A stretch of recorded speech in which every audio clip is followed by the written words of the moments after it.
সংসদের প্রথম অধিবেশনেই জাতীয় মানবাধিকার কমিশন অধ্যাদেশকে আইন হিসেবে পাশ করার দাবি জানিয়েছেন বিশিষ্ট নাগরিকেরা। বুধবার রাজধানীতে নাগরিক প্ল্যাটফর্মের সংলাপে এই দাবি জানানো হয়। প্রয়োজনে পরে সংশোধনের পরামর্শ তাদের।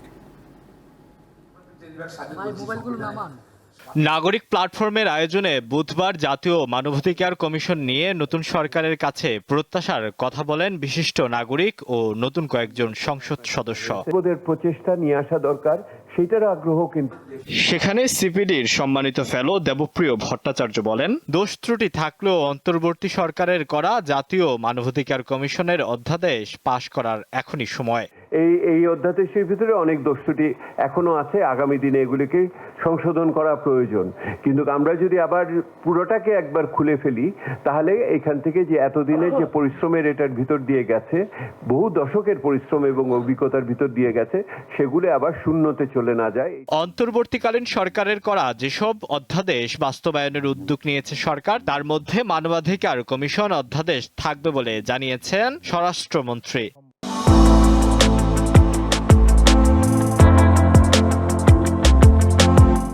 তবে আমরা যেগুলো পারবো না সেটা হয়তো অটোমেটিক ল্যাপস হয়ে যাবে, কিন্তু পরবর্তী সেশনে সেই আইনগুলো আমরা বিল আকারে আনতে পারবো। তাই আমরা সেই জন্য একটা প্রারম্ভিক ভাষণও দিয়ে রাখবো, যেটা আমাদের জন্য সংসদের সময় এবং এই 30 দিনের সীমাবদ্ধতার ভিতরে যেটা সম্ভব সেটা আমরা করব। তার মধ্যে অবশ্যই মানবাধিকার কমিশনের এই অর্ডিন্যান্সটা থাকবে আশা করি। তবে বাংলাদেশের মানবাধিকার কমিশনের সংজ্ঞা আন্তর্জাতিক মানের নয় বলে জানিয়েছেন আইনজীবী ব্যারিস্টার সারা হোসেন। যতদূর এই অধিকারগুলো আমাদের জাতীয় আইনে স্বীকৃত, ততদূর আমরা এগুলো মানবো। এখন এটা করা যায় না।